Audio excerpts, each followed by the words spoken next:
started. So today we are covering, and I'm going to share my screen, which is going to cause everybody to move around.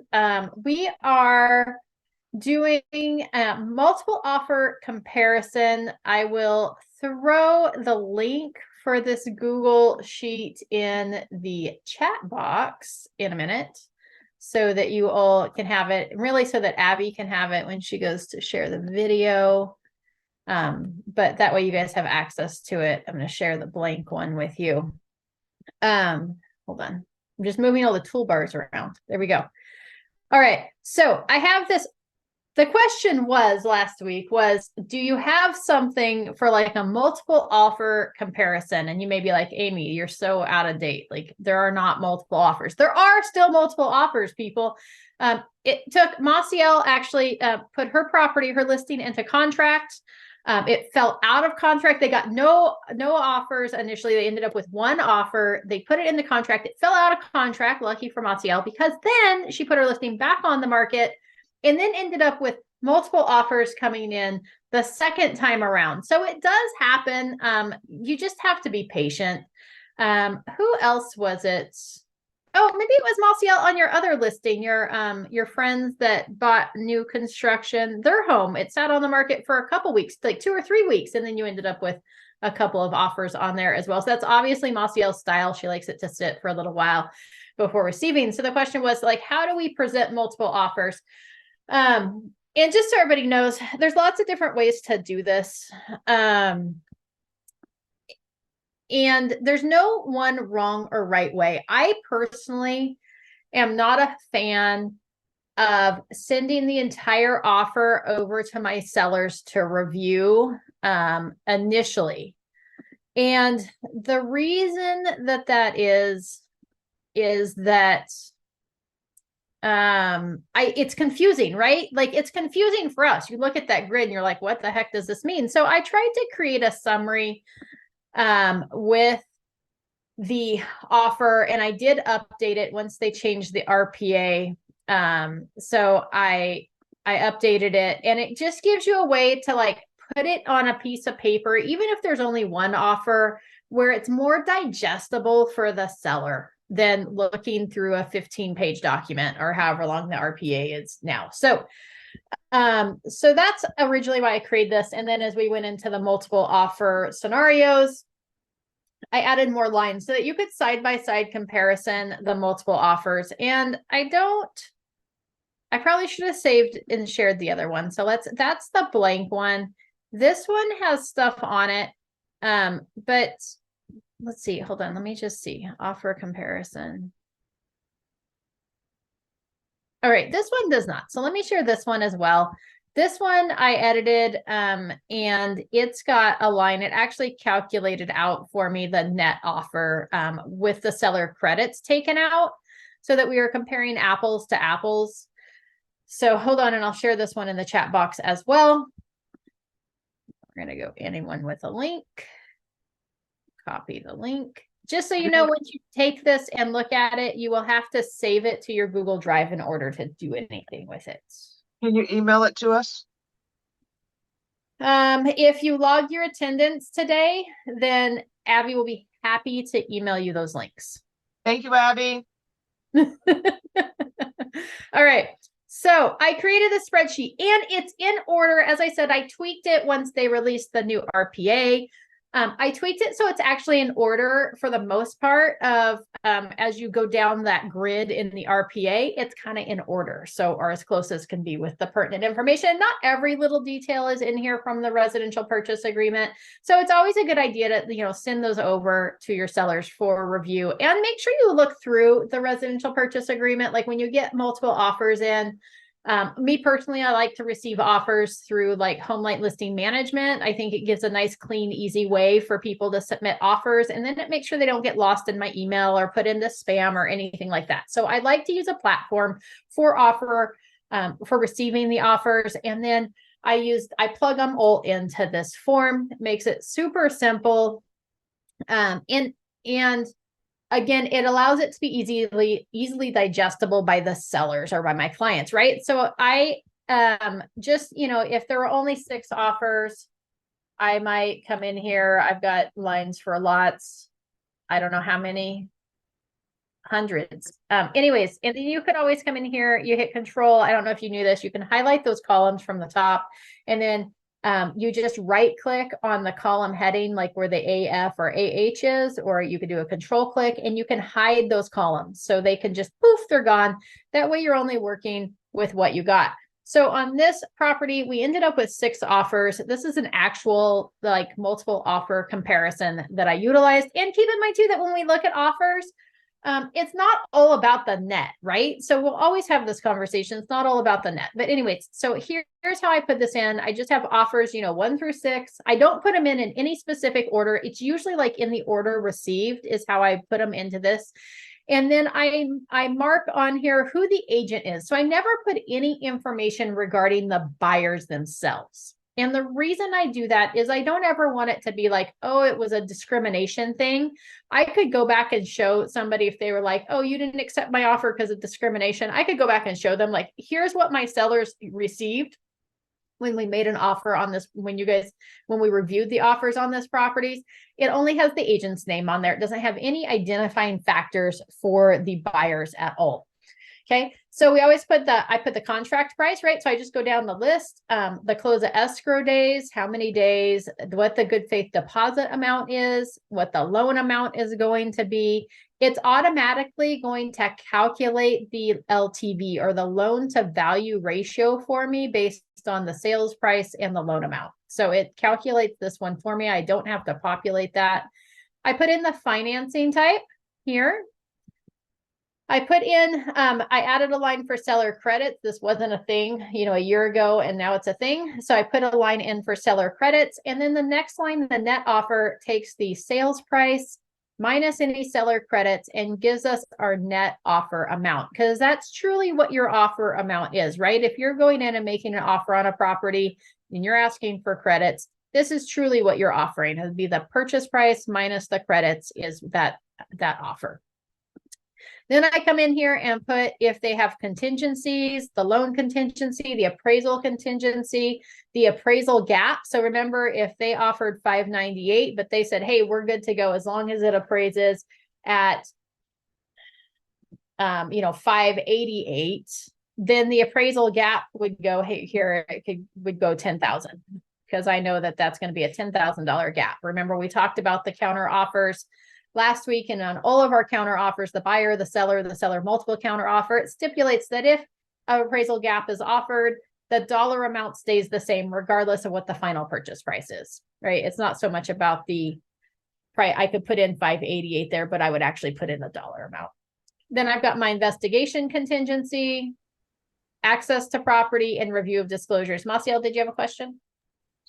Yeah, I was going to ask when you said that you don't put them in like a specific order because it's like discrimination toward, or did you mean by or how? Yeah, so I don't put any of the buyer information on here for discrimination purposes. The order, it's not like I look at the offers and I go, well, this is the best one, so it's offer 1, and this is the second best one. So I don't take the time to do that. I usually just throw them in here as I receive them. So like, do you think to save you time later on to like when you're reviewing it with your clients to have it in the order that you think would be the best, because then like they probably wouldn't know any different because they're relying on you to basically tell them like, okay, I think this one's the best one. Oftentimes because it's going to give you this, what you want, this and that.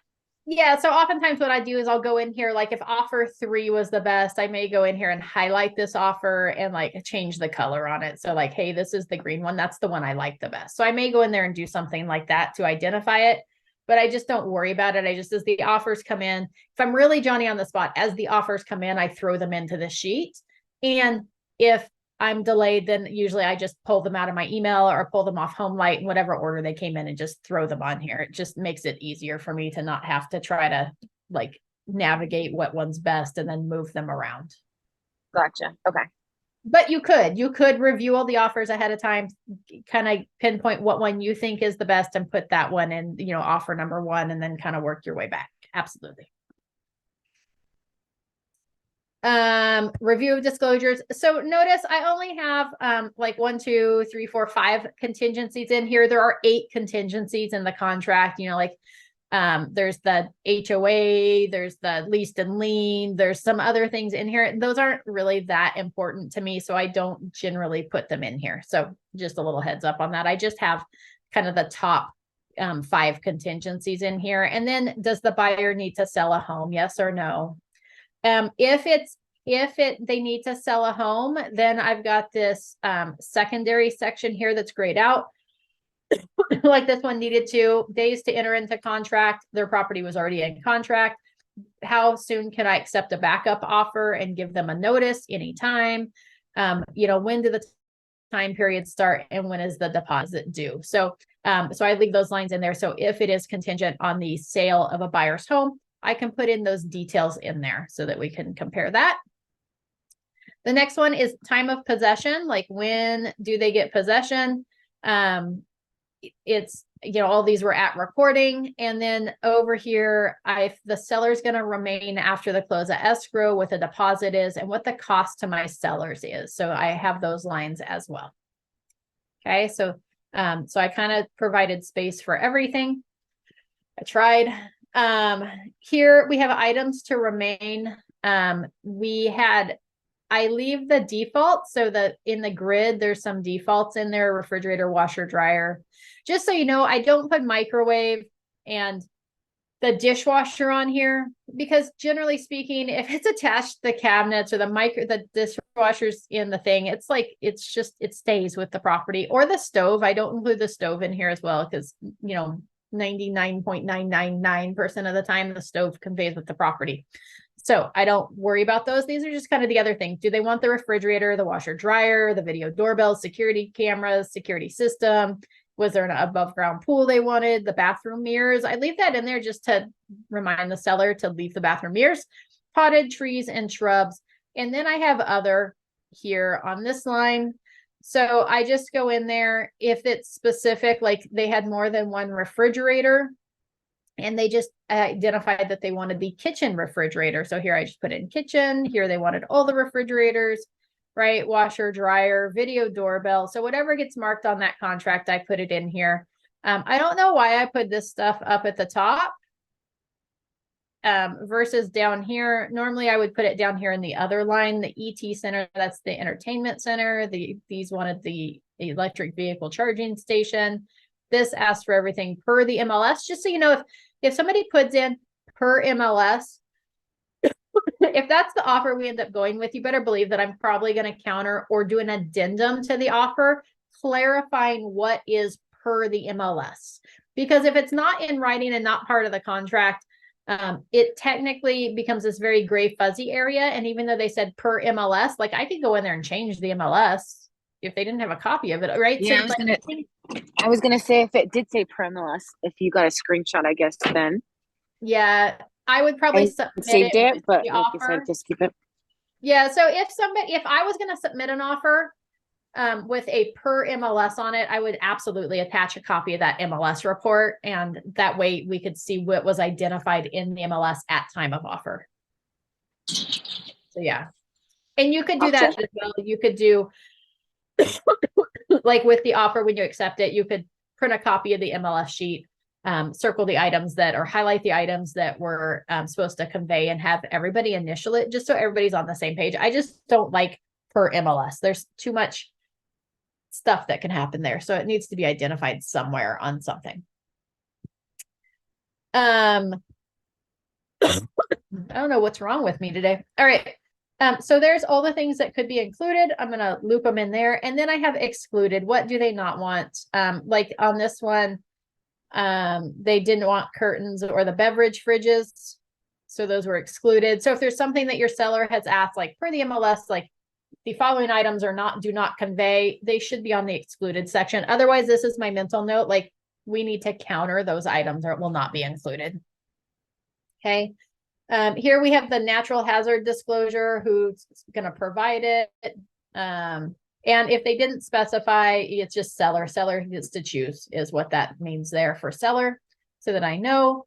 Escrow fees, who's paying. So I just in-county transfer tax, city can't transfer tax if there is some, and then the home warranty, like who's paying it? None, you know, $550, buyer, buyer's agent, buyer, right? So I just plug that information in there. Keep in mind here that on the escrow fees, it says each. And so I have each with a question mark because in our Northern California area, there is no each for an escrow fee. There is one escrow fee per transaction. It's not split up.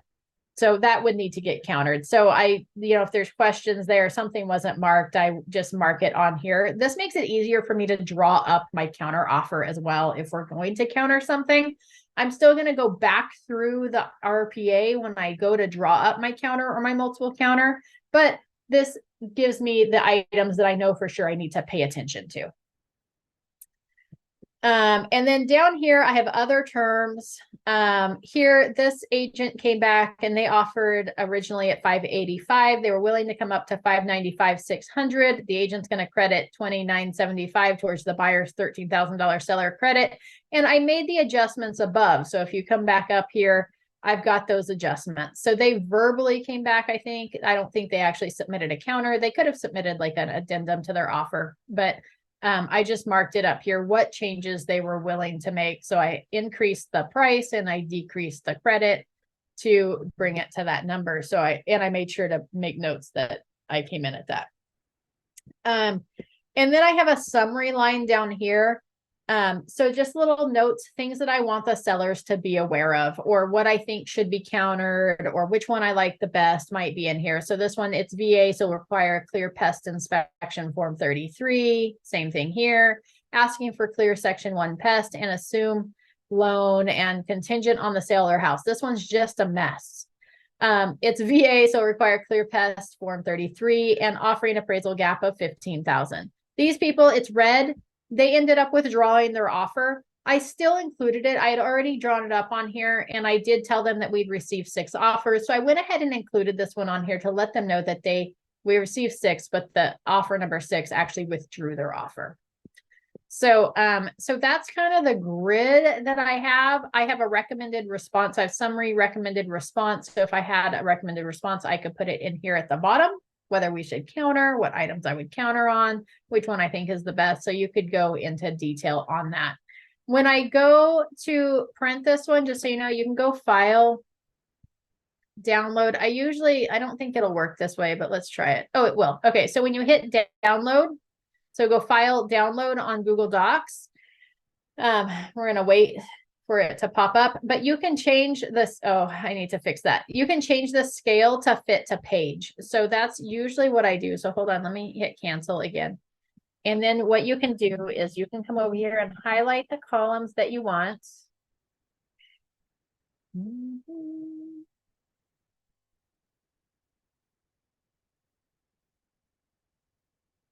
I don't have a recommended response, so I'm just going to stop there. So I highlighted those. I'm going to hit file.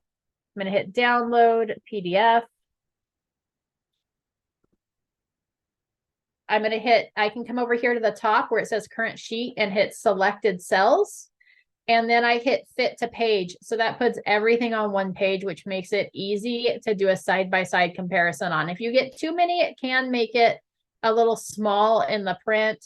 So you could always go like fit to width, which means that it's going to fit this way, but it's going to go down a page, right? So there's lots of options there. And you can also change your margins from like normal to narrow. So I do that a lot. I switch them over to narrow.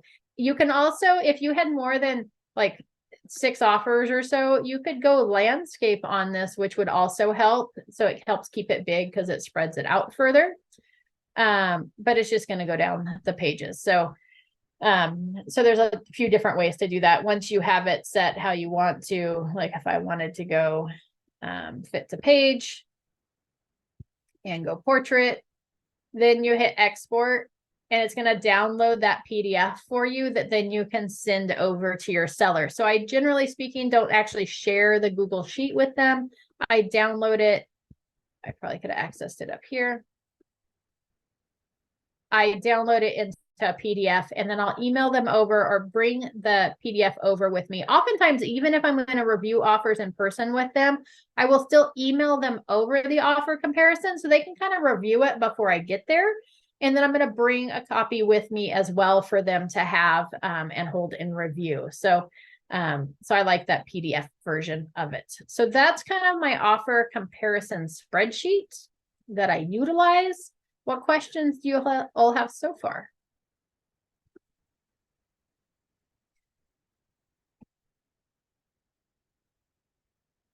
No questions. All right. Is this helpful to everybody?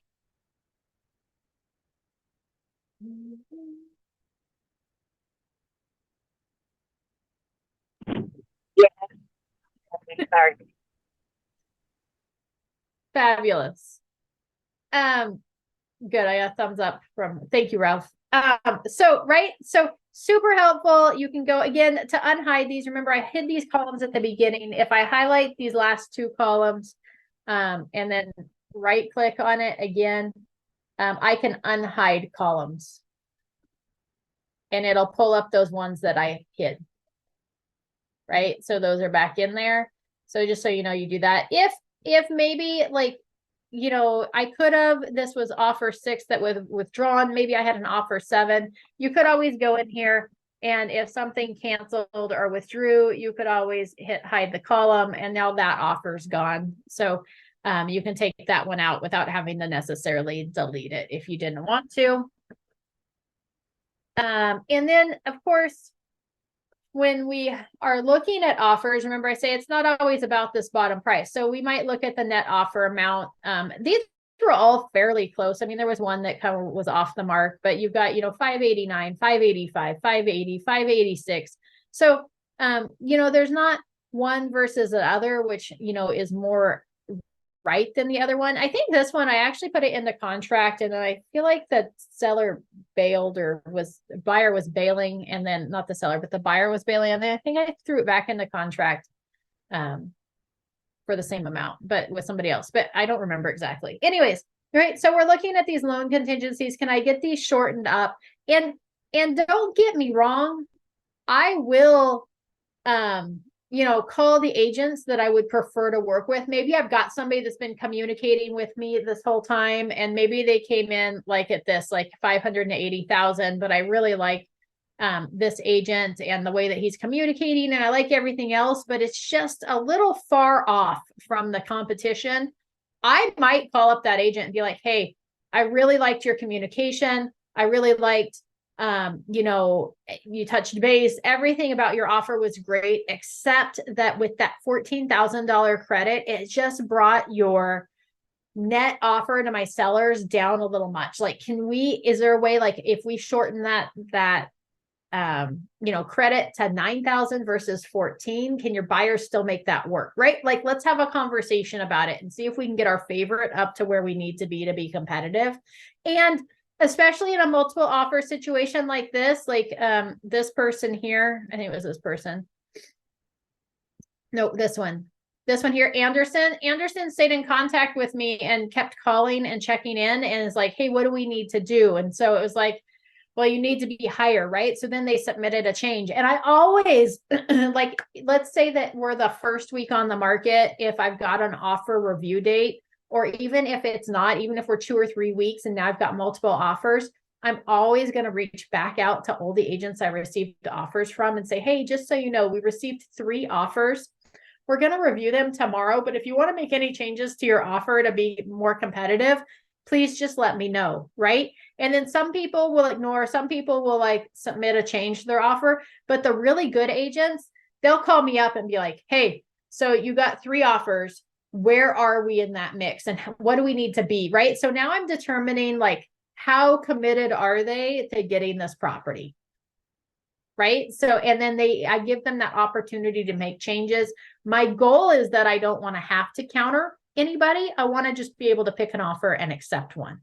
So we're going to look here, like close of escrow days. Does that make a difference to my sellers? Shorter is always better, right? Even if your seller really needs like 30 days, talk to your seller like, hey, if we closed it in 21, would you, and then they allowed you to stay in the property for those extra 9 days or maybe even 10 days at no cost. How do you feel about that?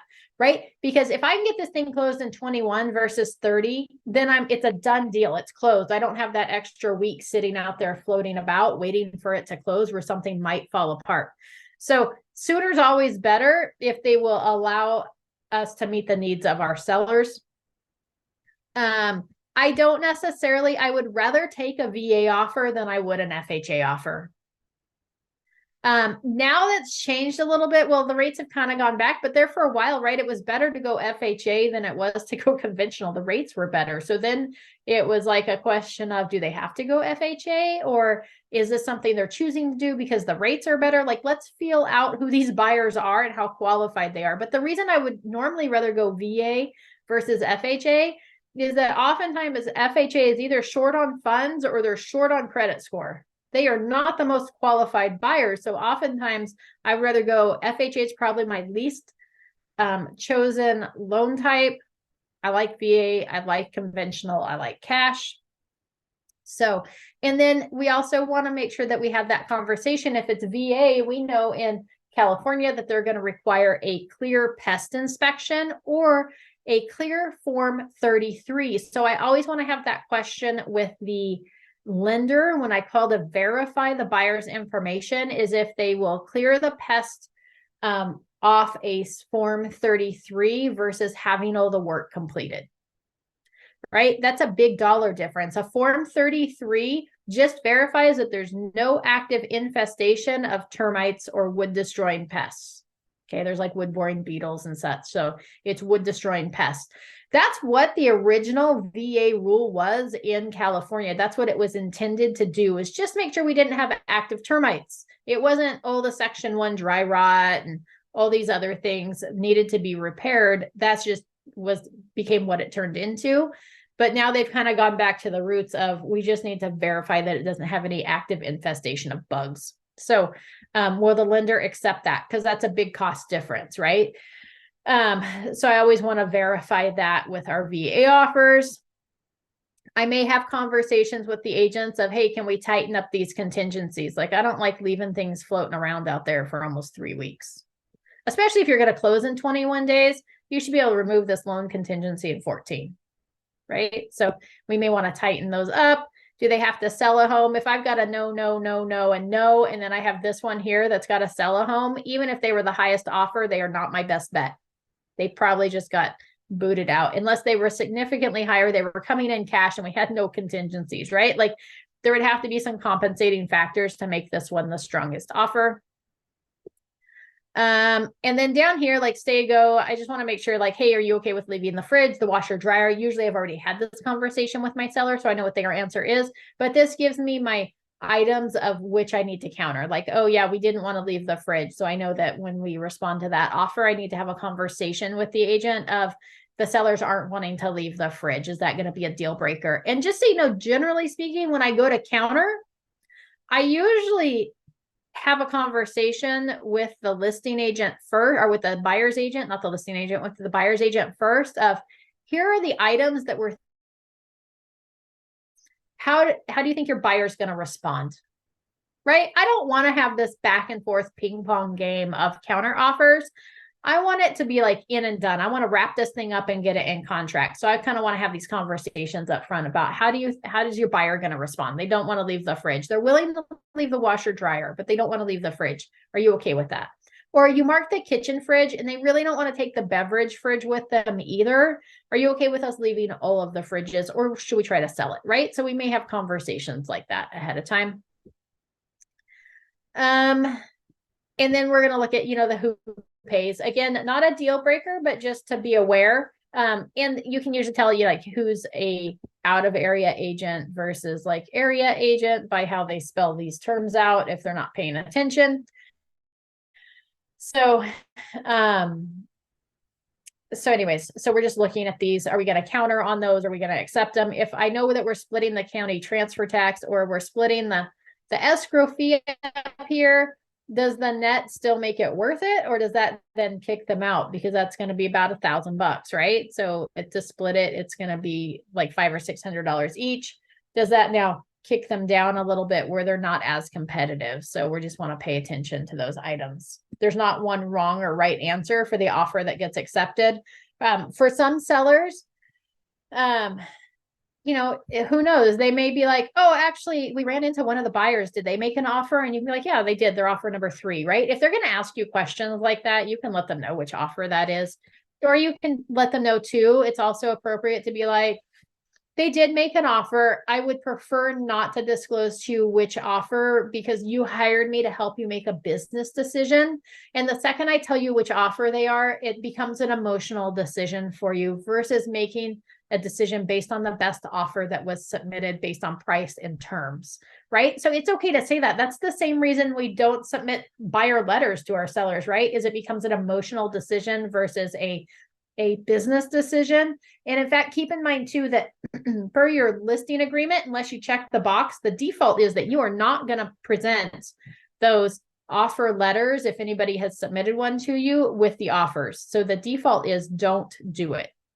Now, if I accept offer number 3 and they submitted a letter and I did not give that to my sellers prior to accepting the offer, I may at some point during that transaction submit the letter to my sellers to read so they know who's buying their house if it's important to them. I am probably, your best case is usually to wait until after your kind of all the contingencies have been removed, just so that even like the repair request doesn't become an emotional decision for your sellers. However, you could share it at any time after that offer is accepted. It might be in your best interest too. So what questions does anybody have? When I jumped on, I know that you said that you could, if we log our attendance, that you'd be able to share this sheet, but where is this sheet on? Is this just like a Excel, not Excel, like a Google Sheets? Yep, it's a Google Sheet. Okay. The link is in the chat box. It should be on for you. You should be able to find it in the chat box as well. Oh, Thank she you. just reposted it as well. And the attendance is in there. So if you don't want to forget to log your attendance later, you can log your attendance now. And then that way, once we're done, Abby will email you the link to these Google Sheets as well.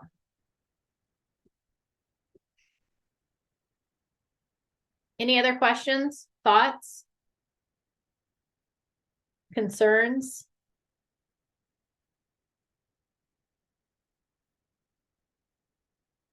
Keep in mind, last week we talked about those counter offers and the multiple counter offer.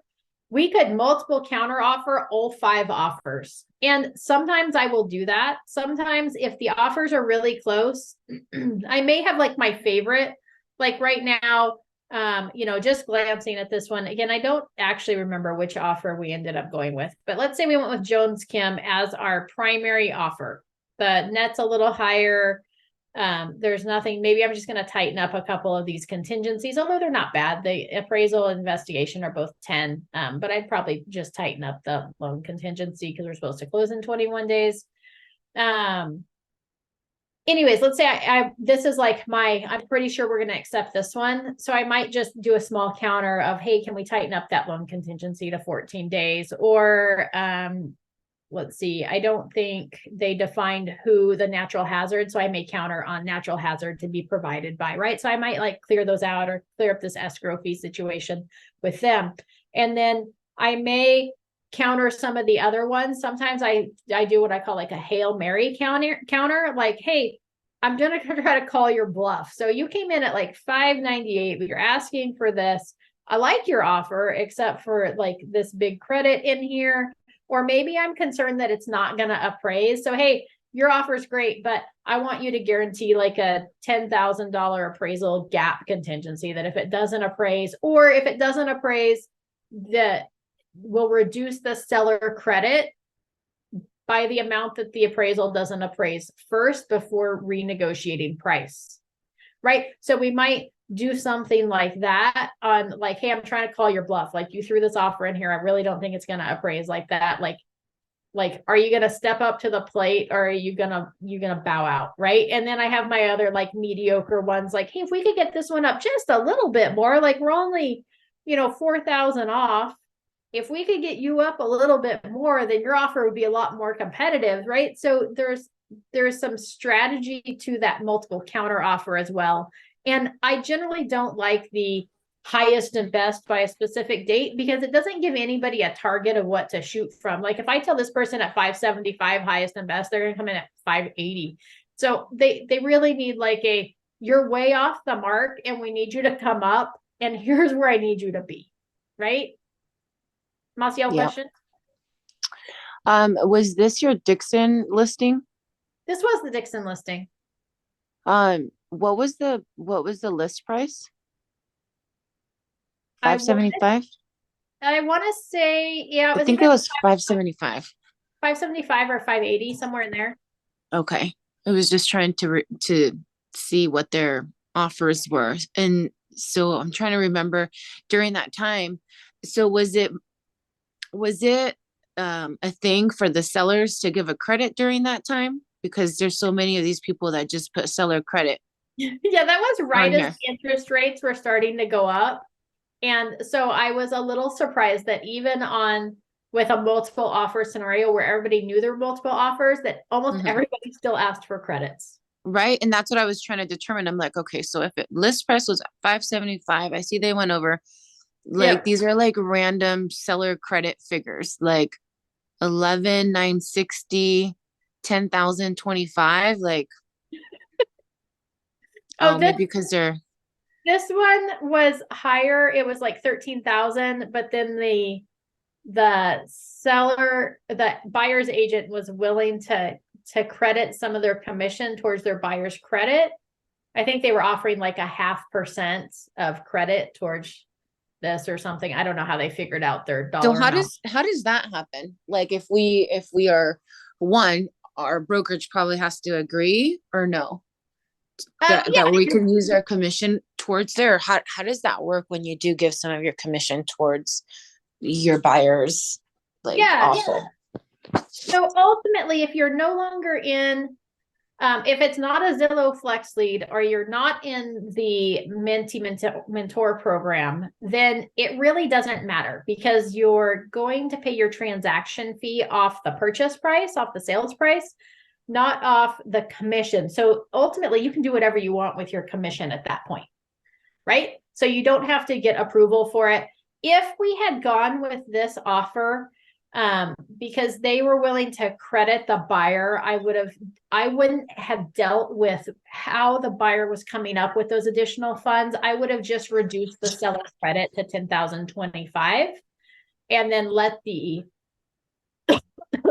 buyer's agent deal with how they were going to credit the buyer. That does need to be documented on a form someplace so that the lender has record of it. But you absolutely can. So, and same thing, like, right? So if we're going to pay for the home warranty, it's the same thing. We're really crediting our commission to pay for that home warranty. If you are going to do a credit and you're on the Zillow Flex or you're in the Mentee program, the splits are going to be determined before your credit. So Zillow is going to take their chunk and the office Zillow chunk before that credit. And then out of your portion, that's where the credit's going to come from. So the office is not going to split or Zillow is not going to split that credit with you. It's going to come from your portion of the commission. Got it. So same as like with the home warranty when it says, seller or buyer's agent to pay for the warranty. Then when it goes through, it just pulls that part of your commission out. Absolutely. So then somewhere in the RPA, if you were ever going to give your buyers credit, that's where you can put on the additional terms that you're going to credit them. Or is that something that comes later on? I guess you could do it both ways, right? You can do it either way. So yeah, you could put it on the residential purchase agreement as the additional terms line item at the end of the grid, or you could do an addendum to the RPA, or if you do it later, you're technically changing the terms, even though it's a credit from the buyer's agent, it shouldn't matter, but all parties have to sign off on it. So you would do it on an AEA. If it was after the offer was accepted, you would draw it up on the AEA, the buyer's agent to credit buyer $3,000 towards buyer's closing costs or whatever it would be. Got or it. buyer's agent to pay for buyer's home warranty. Yep. Can Abby throw the attendance on there again? I kept switching from my phone to my desktop and back to my phone because it wasn't working and it's not on the chat, on my chat. There you go. Thank you. Oh, wait, I think that was the spreadsheet again, not the attendance. She'll get the attendance reposted here in a second. Thanks. Yep. I have an appraisal.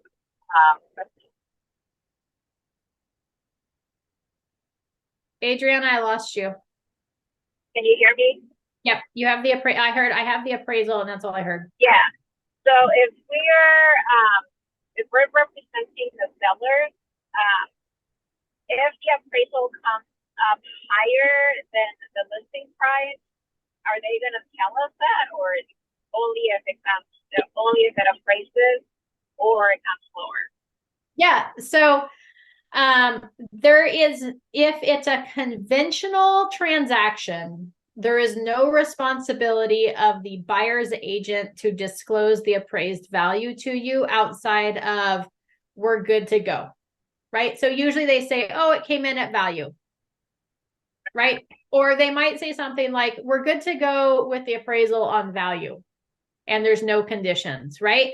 So they're going to tell you that. There's no reason for them to disclose, oh, well, you know, we're in contract at 575 and it appraised at 600,000. They're probably not going to tell you that. And even if they did, there's nothing your sellers could do about it anyways. You're trapped. You can't come back and try to renegotiate. The seller can't try to renegotiate the price based on a higher appraised value.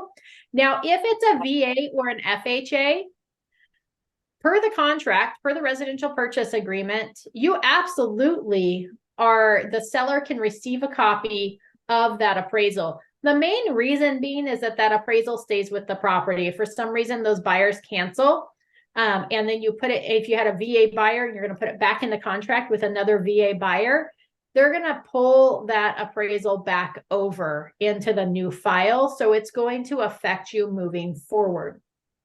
So you probably, if you had a low appraisal, you wouldn't want to put it back in the contract with the same type of loan as you were originally if it was VA or FHA. Those are separate. So if you had a low appraisal with an FHA, you could put it back in the contract with a VA and go for a new appraisal if you feel like it had the possibility of appraising higher. But whether it's high or low, you can request a copy of that appraisal on a VA or an FHA. And if somebody ever fights you on it, I can point you in the right direction where it stipulates that the appraisal, that the seller is to receive a copy of the appraisal. So normally on every transaction, your seller is going to has the right and should receive all the inspection reports.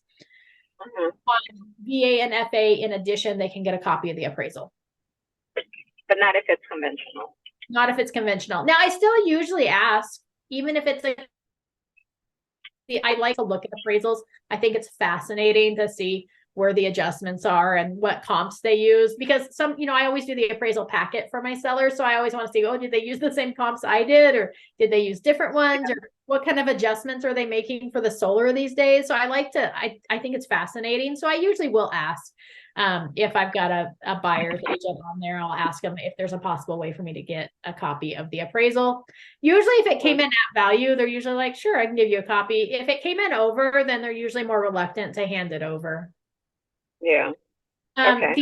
The other reason that you would be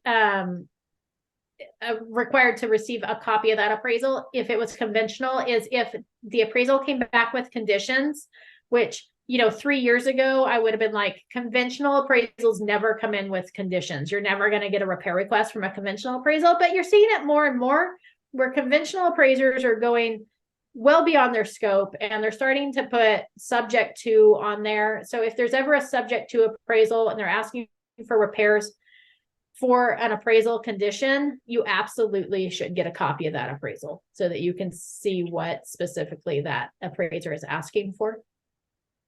Okay. So, but you're saying that if it appraises higher, there's nothing the listing, the seller can do about it? No. Okay.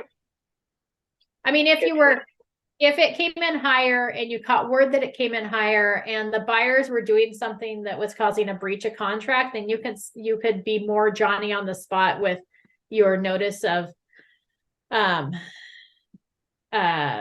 notice to perform or your demand to close escrow in an effort to try to get out of the contract to put it back on the market and say, oh, well, we're, you know, it was listed at 575, but we have an appraisal, but then you're rolling the dice. Like, are you really going to get another offer higher? Or, and then how long is it going to take to close it? And are you really, you know, like, it's usually not in your best interest to do that. But no, the seller can't try to renegotiate price based on a high appraisal. Okay. Thank you. Yep. Any other questions, thoughts, ahas?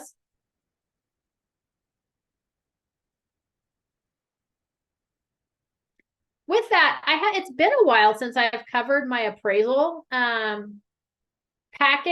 and we're kind of back in a market where you're gonna see that come into play more and more. So I'll look at I'm getting ready. I have the schedule done, but maybe I will replace it and throw something in there so that I can cover the appraisal packet, or I'll do a bonus training for the appraisal packet. The appraisal packet to give to the appraisal, or going over what the appraisal looks like after you receive it, or both? For the appraiser, the packet for the appraiser, but we could go over both. Okay, I perfect. can pull a copy of the appraisal so that you can see what they look like and how they compare and what things look like. I have lots of them. I was just, because you were talking about the appraisal and stuff like that, I was just texting Shannon if she could send over the appraisal. And so it reminded me of just what you were saying. So if you could go over that, that would be cool just for us to see. Because I know sometimes they'll list like extra things that need to get fixed before the lender can, you know, move forward. Yep. So that would be cool to go over. But I already signed the sign-in sheet, so I can't add that to it. I will look at the schedule as soon as we're done here today and get it on the calendar to go over the appraisal. I'll try to find one of the subject to appraisals, and then also go over the appraisal packet that I do as a listing agent. Fabulous. Anybody have any additional questions? I have a question. It may not be pertaining to this particular Zoom class, but just so I can just ask my question. If anybody else has questions about the Zoom class, they can jump forward. But I was just going to ask about like how you feel like the market is shifting in now. Just based off of like some of the, like your mentees, like what you've seen with the offers and so forth. Yeah, so the market's just kind of been weird, and it's been weird for I don't know, a year now. There's no rhyme or reason to it. You know, it really comes down to making sure that you're pricing appropriately, but then you see, you know, where you are pricing it appropriately, some properties are sitting and some properties are getting multiple offers. And it's very much a fluid scenario based on what the rates are doing on a given week. So it's kind of a weird market. I would not say that, you know, I don't feel like we're in a seller's market. I don't feel like we're in a buyer's market. I don't even really feel like we're in a balanced market. Like, this market that's been going on really for about the last year and a half has got to be the weirdest market that I've ever seen, where you've got this, right? You've got multiple offers coming in, and yet everybody's still asking for credits. Like, when has ever been a thing? Never. And then that's acceptable. Like, that's just, we're prepping our sellers. Like, people are asking for credits. Right. It's just weird. So it's just a weird market. The sellers aren't really in control, but the buyers aren't really in control either. But I was going to agree with the same thing. It's kind of like all over the place, because it seems like it's a seller's market just based off of like the low inventory that people are talking about, right? But I don't feel like houses are still flying off the way, you know, they could when there's low inventory. Yeah. I mean, absolutely. Low inventory, so you would expect it to be a seller's market, and you're not. With the interest rates, it's really like dampering the number of buyers on the market and the amount they want to offer. So it's just a weird market. It'll be interesting to see how it kind of plays out over the next, you know, we're heading into that what we would consider kind of our slower season anyways. So it'll be interesting to see what happens as the market plays out. I don't know what it's going to do at this point. It's just weird. Make sure you price it appropriately, and then you've got to market the properties. If you've got listings, you need to be marketing them. Raquel asked, for your pre-listing, do you ever have sellers pay for an appraisal? Raquel, I do not. And the reason that I never have my sellers pay for an appraisal is that an appraisal is not an accurate depiction of the value of the property. It's an opinion. It's one person's opinion of the value based on comparable sales. And oftentimes, like when we have a appraisal done for a sale of a property, we have a target that we're aiming for. There is a sales price assigned to that contract, and the appraiser ultimately is trying to see not just what do I think the value might be for this property, but they're trying to see, they offered $600,000 for this.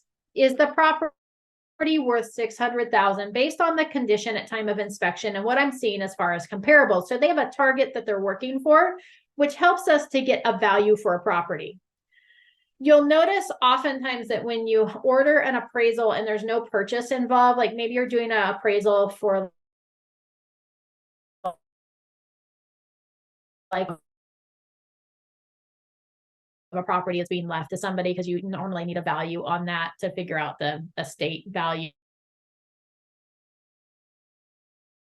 and the transfer value. It's a house and we don't have any target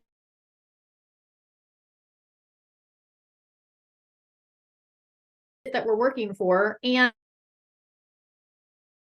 report, like it's kind of the same thing. They've got some official adjustments they make where we just kind of guess on those adjustments, but it's not necessarily the value indicative of what you'll see on a purchase contract. Like something may appraise at like 590,000 on just like a, hey, can you go appraise this property? But we put it in contract at 600,000, and the appraiser that gets called out to do that appraisal might be finding the value at 600,000. So I normally don't include an appraisal as part of our pre-listing. Not only that, but appraisers have gotten out of control with how much they're charging.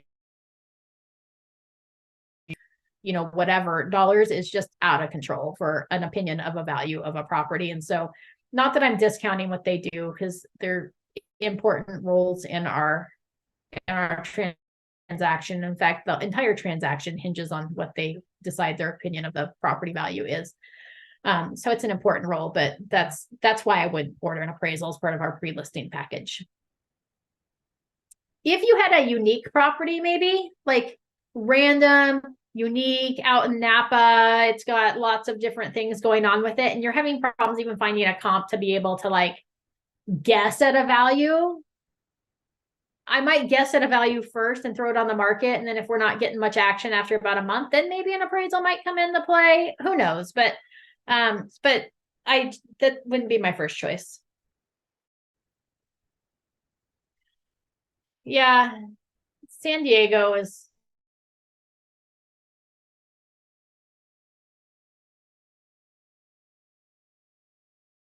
crazy, but yeah. And you know, the value today when the appraisal's done, we might have 3 closings that happen in that neighborhood over the next week, and it totally changes with that value. So yeah, anyways, other agents in other areas may do it, but I would not recommend it in this area, at least. Any other questions? All right, fabulous. I'm going to, oh, Maciel, did you have a question? Nope. I was just going to say that I appreciate this one. I like this one, and it kept me focused. Good. Yeah. I mean, throw in there, you know, on the attendance sheet, we always ask for recommended trainings. And if you don't have to log it in the attendance sheet, you can always text me and be like, hey, can you add this to the calendar at some point? If there's something that you would like to have me cover, like throw it in there, or like to see covered. I also, you know, we try to bring on a guest agent from another office once a month. So if you have suggestions for that, like throw them out there and let me know what you would like to see so that we can get it in there. Because I'm always looking for new ideas of what our performing agents would like to see as far as trainings to help you take your business to the next level.